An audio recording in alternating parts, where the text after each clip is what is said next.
Bismillahirrahmanirrahim. Assalamualaikum warahmatullahi wabarakatuh. Halo semuanya, berjumpa lagi dengan saya Pak Riki dalam pembelajaran bahasa Indonesia. Semoga kalian semua dalam keadaan sehat walafiat ya. Dan yang sedang sakit semoga diberikan kesembuhan dan kembali sehat, amin.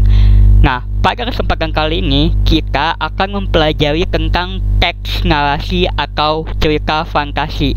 Mungkin sebagian besar kalian pernah baca cerita fantasi ya. Nah, ini bisa kalian buka buku paketnya ayo. Buku paket bahasa Indonesia halaman 43 hingga 72. Ayo dibuka buku paketnya. Kalian udah dapat buku paket semua kan ya? Nah, lalu apa itu cerita fantasi? Mungkin dari kalian ada yang menganggap bahwa cerita fantasi sama dengan dunia fantasi, Pak. Nah, itu ternyata bukan loh. Dan ini bukan cerita fantasi, tetapi dunia fantasi. Ingat ya, ini bukan cerita fantasi, tetapi wahana permainan, sangat beda. Kalau cerita fantasi itu berupa teks yang kita baca tentang cerita yang mengandung imajinasi atau hayalan. Contohnya ini ada 3 ya, Doraemon, Naruto, Cinderella, dan masih banyak lagi. Tentu saja kalau ini bentuknya video atau video animasi ya, atau kartun. Kalau kita akan mempelajari tentang teksnya. Nah, lalu apa sih teks narasi itu dan apa itu cerita fantasi? Jadi keduanya ini saling berkaitan loh dan saling berhubungan. Nah, kita pelajari dulu tentang teks narasi. Jadi, narasi merupakan cerita fiksi. Ini kata kuncinya ya, fiksi atau hayalan, imajinasi, bohongan. Berarti fiksi adalah hayalan atau imajinasi kalian.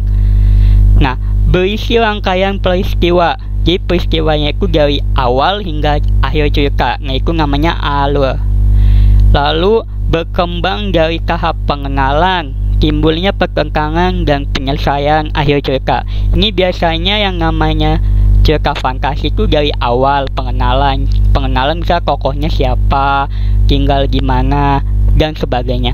Lalu timbullah pertentangan atau masalah, dan yang terakhir penyelesaian akhir cerita atau biasanya endingnya itu happy atau sedih kayak gitu. Lalu terdapat tokoh dan watak tokoh. Pasti yang namanya teks narasi atau cerita ada sebuah tokoh, ada seorang tokoh gitu dan memiliki watak.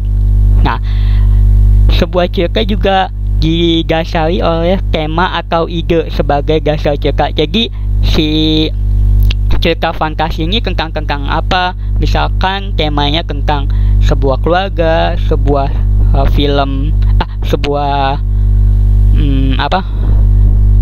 sedih dan sebagainya. Dan yang terakhir yaitu terdapat amanat atau pesan yang ingin disampaikan pengarang terhadap pembaca atau penontonnya. Nah, biasanya itu berisi tentang nilai-nilai kehidupan. Nah, di sini selanjutnya pengertian cerita fantasi. Kalau ini tentang teks narasi dan di sini cerita fantasi. Nah, cerita fantasi adalah sebuah karya tulis yang dibangun menggunakan alur cerita bersifat imajinatif atau hayalan. Ini kata kuncinya karya tulis ya.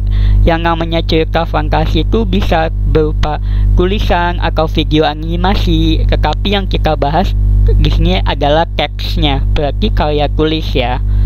Nah, mengandung alur atau jalan cerita. Jalan ceritanya itu dari awal hingga akhir bagaimana. Dan bersifat imajinatif atau hayalan. Jadi cerita fantasi itu tidak benar-benar terjadi di dunia nyata. Misalkan Doraemon, emang di dunia nyata ada kantung ajaib, ada baling-baling bambu? Kan nggak ada. Jadi itu sifatnya imajinasi atau hayalan si pembuatnya atau penulisnya. Seperti itu. Nah, cerita fantasi termasuk jenis teks narasi yang dapat melatih kreativitas penulis. Nah, jadi cerita fantasi ini termasuk ke dalam teks narasi yang dapat melatih kreativitas penulis. Jadi kalau misalkan kalian menulis sebuah teks cerita fantasi, pasti kalian memikirkan ide-ide yang cemerlang atau ide-ide yang aneh gitu, supaya ceritanya lebih unik gitu.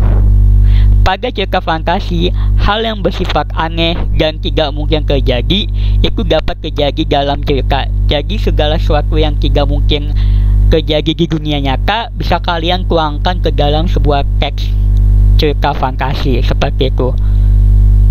Nah, ini bisa kalian baca di buku paket halaman 44 dan 50. Lalu apa sih ciri umum cerita fantasi? Di sini ada 6 ya. Pertama, ada keajaiban dan keanehan. Jadi sebuah teks jika dibaca, wah ini kok ceritanya aneh, tapi kok ceritanya agak ajaib gitu. Nah, itu berarti termasuk cerita fantasi. Misalkan keanehannya itu, nih Doraemon kan punya kantung ajaib, itu sebuah keajaiban gitu. Lalu dia punya baling-baling bambu, punya pintu kemana saja, dan sebagainya. Lalu yang kedua, ada ide cerita. Jadi sebuah teks cerita fantasi itu memiliki ide cerita dari awal hingga akhir, supaya jalan ceritanya itu jelas dan bisa dibaca dengan nyaman, serta pesan yang ingin disampaikan bisa tersampaikan dengan baik kepada pembaca. Yang ketiga, menggunakan berbagai latar, lintas ruang dan waktu. Jadi yang dinamakan cerita fantasi itu dia memiliki sebuah latar.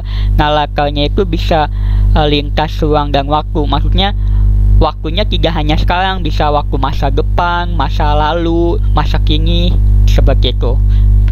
Seperti Doraemon kan pasti dia memiliki latar waktu ketika membahas tentang masa depan, seperti itu.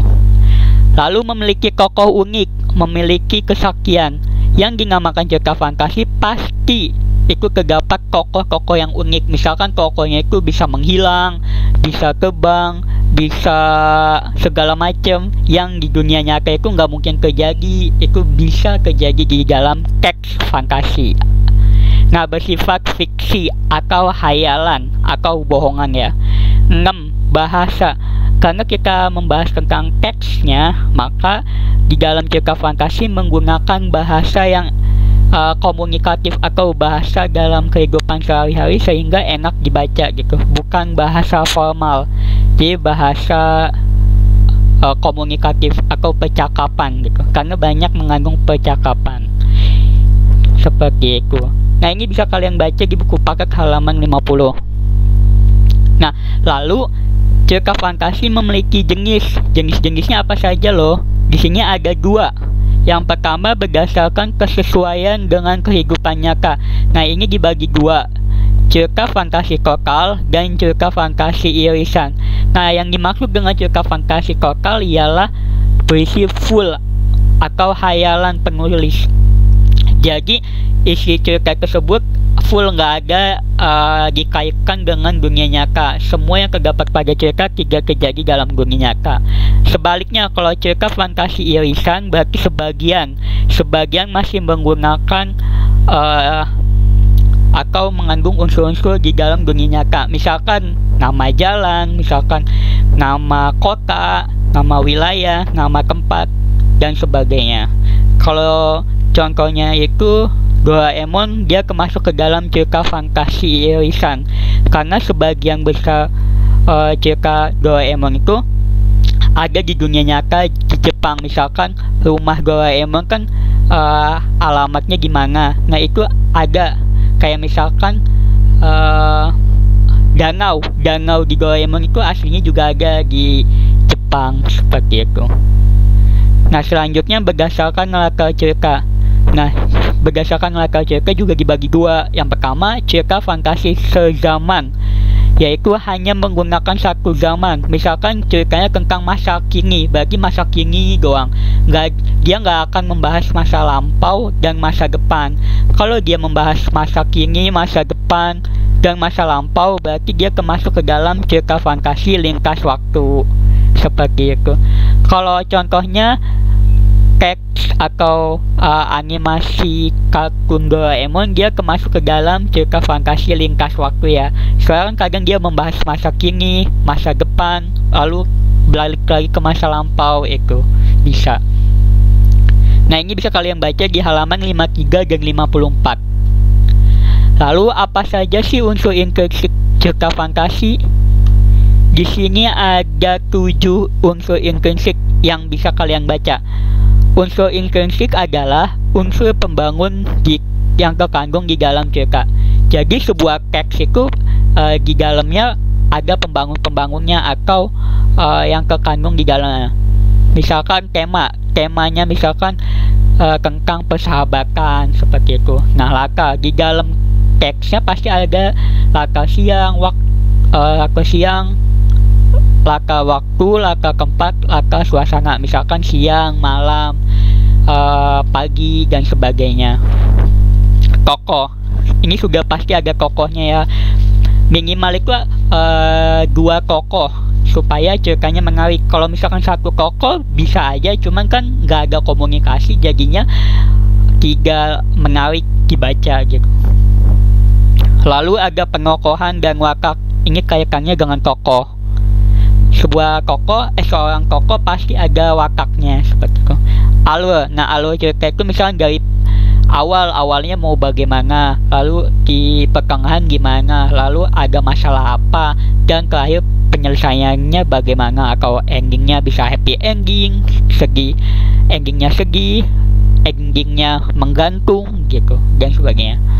Sudut pandangnya itu bisa memakai sudut pandang pertama atau sudut pandang kedua. Misalnya sudut pandang pertama itu pakai penggunaan aku adalah seekor kucing yang bisa terbang. Nah, itu bagi sudut pandangnya aku, karena menceritakan dirinya sendiri gitu. Kalau sudut pandang kedua, dia menceritakan orang lain. Kalau sudut pandang ketiga, itu menceritakan semuanya, jadi serba tahu gitu.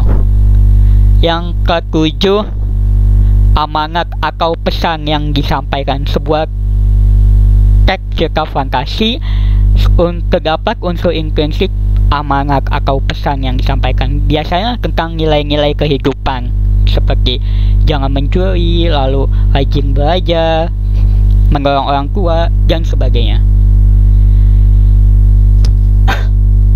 Nah, selanjutnya ialah struktur teks cerita fantasi. Struktur itu kan sebuah pembangun dari bagian atas hingga akhir teksnya itu ada apa saja. Nah, di sini ada 3 kata kuncinya, 3 dalam cerita fantasi. Ini strukturnya berbeda dengan teks sebelumnya ya. Teks deskripsi itu kan beda. Nah, yang pertama orientasi, yaitu pengenalan tokoh, latar, watak tokoh, dan konflik atau permasalahan. Nah, biasanya struktur orientasi itu ada di bagian paling atas atau paragraf pertama sebuah cerita fantasi.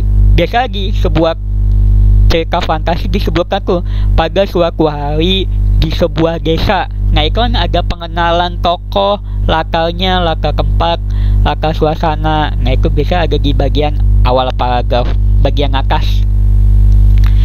Yang kedua, struktur komplikasi. Nah, ini adalah awal munculnya masalah hingga puncak masalah. Kalau udah ke bagian tengah, biasanya ada tuh mau muncul masalah. Misalkan masalahnya apa, nah puncaknya seperti apa, kayak gitu. Nah, itu namanya komplikasi di bagian tengah cerita biasanya. Yang ketiga, resolusi. Nah, resolusi adalah penyelesaian masalah dalam cerita. Ini biasanya udah mulai mendingin ya, dan biasanya ada di akhir cerita atau di bagian bawah paragraf. Ini bisa kalian baca di halaman 60 hingga 62 buku paket. Nih, ada contoh analisis struktur teks cerita fantasi. Judulnya adalah Pensil Sakti. Di sini ada 4 paragraf ya. Paragraf 1, lalu paragraf kedua yang ini sampai sini, dan paragraf ketiga yang ini sampai sini, dan paragraf keempat atau penutup sampai sini. Kita analisis strukturnya. Sebuah teks cerita fantasi harus diberi judul ya, selalu ada judul supaya lebih menarik. Nah, bagian atas yang tadi sudah kita bahas adalah orientasi. Karena di sini adalah pengenalan tokoh. di sini kan disebutkan nih, Laila adalah seorang gadis miskin yang pandai. Nah, di sini sudah mulai diperkenalkan tokohnya. Lalu dia juga memperkenalkan orang tuanya. Lalu memperkenalkan hobinya dan sebagainya. Ini bisa kalian baca ya. Lalu struktur yang kedua yaitu tentang komplikasi, karena di bagian paragraf kedua sudah mulai muncul masalah. Masalahnya adalah ia menemukan sebuah pensil yang tergeletak di jalan. Nah, setelah dia menemukan pensil, lalu tiba-tiba dia merasa kaget dan tidak percaya karena pensil itu bisa menggambar dan menjadi kenyataan. Nah, itu kan sebuah masalah tuh, udah mulai puncak-puncaknya. Lalu ia mulai menggambar makanan, uang, dan sebagainya. Setelah muncul masalah, di bagian akhirnya ada resolusi. Namun karena Laila serakah, nah ini udah mulai pendinginan atau mulai penutupan. Karena dia serakah, maka pensil tersebut hilang. Nah, Laila dan keluarganya pun merasa sedih dan menyesal. Akhirnya mereka kembali mencari bekal bekas di jalanan. Nah, jadi 3 struktur ini perlu kalian ingat ya. Kalau misalkan ini diacak-acak, mudahnya bisa saja. Pokoknya kalau yang kasih itu ingatnya adalah pengenalan awal cerita, lalu komplikasi, munculnya masalah. Dan yang terakhir, kalau misalkan dia udah mau mulai penutup, berarti dia resolusi gitu, atau bagian ketiga. Lalu selanjutnya adalah kaidah kebahasaan.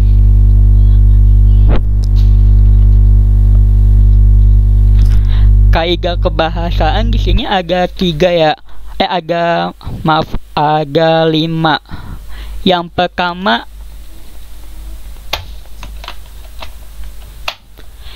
pertama itu ada kata ganti orang. Nah, kata ganti orang ini contohnya ada 3. Kata ganti pertama, kata ganti kedua, dan kata ganti orang ketiga. Kalau misalkan dia kata ganti orang pertama itu contohnya penggunaan kata aku atau saya. Lalu kata ganti kedua, kamu. Misalkan dia menceritakan penggunaannya kamu gitu.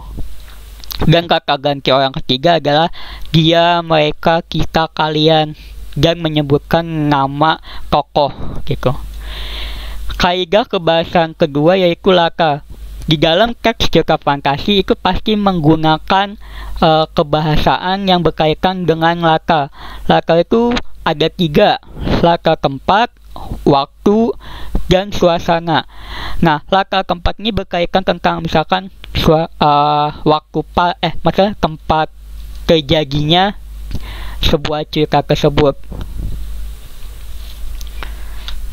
Lalu yang kedua ada latar waktu. Nah, latar waktu ini berkaitan tentang waktu pagi, siang, sore, malam, dan sebagainya. Latar suasana berkaitan tentang suasananya itu misalkan sedih, senang, bahagia, kecewa, dan sebagainya. Yang ketiga yaitu kata sambung penanda urutan. Nah, sebuah teks cerita fantasi itu pasti menggunakan kata sambung ini. Misalkan setelah, kemudian, sementara itu, bersamaan. Contohnya, setelah buku terbuka, aku terseret pada masa lampau. Nah, itu kan penggunaan setelah. Nah, ini bisa kalian baca di halaman 68 dan 69. Lalu yang keempat yaitu kata atau ungkapan keterkejutan. Di sini contohnya ada tiba-tiba, tanpa diduga, di tengah. Ini kan sebuah ungkapan terkejut ya. Lalu yang kelima yaitu dialog atau penggunaan kalimat langsung. Contohnya nih, dialog ini biasanya digunakan untuk kalimat atau percakapan antar tokoh. Contohnya, raksasa itu mengejar kiat, teriak pernah kalang kabut. Nah, tandanya itu menggunakan tanda kutip 2 ini ya. Yaitu sebuah dialog atau kalimat langsung. Ini bisa kalian baca di halaman 68 hingga 69. Nah, yang terakhir adalah langkah-langkah menulis teks cerita fantasi. sebuah cerita fantasi pastinya kalian ingin belajar menuliskan. Nah, di sini ada langkah-langkahnya. Yang pertama yaitu menemukan ide atau tema. Contohnya mengamati alat-alat canggih teknologi tinggi dan fantasikan apa yang terjadi. Jadi untuk menemukan sebuah ide, kalian amati segala sesuatu yang ada dekat lingkungan. Itu biasanya bisa memunculkan ide. Nah, lalu menggali ide dengan membaca. Salah satunya yaitu dengan membaca. Banyak-banyak kalian membaca buku sebagai referensi. Nah, di situ ketika kalian banyak membaca, berarti banyak pengetahuan yang kalian dapati dan bisa menggali ide kalian. Setelah itu, membuat rangkaian peristiwa. Nah, rangkaian ini berisi dari awal hingga akhir cerita. Jadi berurutan gitu ceritanya, agar pas dibaca nyambung seperti itu. Yang keempat, mengembangkan cerita. Nah, mengembangkan ini biasanya ditandai dengan menentukan judul atau membuat judul yang menarik. Ketika membuat teks cerita fantasi, kalian mengembangkan dengan membuat judulnya. Kalau misalkan judulnya udah nggak bagus atau tidak menarik, itu kan kayak males baca. Jadi bisa kalian tentukan dengan menentukan judul yang menarik. Lalu tokoh dan deskripsi tokoh, latar, dan sinopsis cerita. Nah, supaya lebih lengkap bisa ditambah dengan sinopsis cerita. Nah, biasanya sinopsis itu bisa ada di bagian depan buku atau di bagian belakang buku. Sebuah cuplikan cerita. Nah, semoga kalian memahami tentang materi teks cerita fantasi kali ini ya. Kalau misalkan kalian ada pertanyaan, bisa kalian WA saya atau japri saya ya, atau bisa tanya di grup langsung. Nah, setelah ini kalian bisa membaca sebuah teks cerita fantasi yang saya berikan di grup atau di Google Classroom ya. Di situ kalian baca, pahami ceritanya, dan kalian nikmati teks cerita fantasi tersebut. Kurang lebihnya, mohon maaf. Wassalamualaikum warahmatullahi wabarakatuh. Sampai jumpa pertemuan selanjutnya.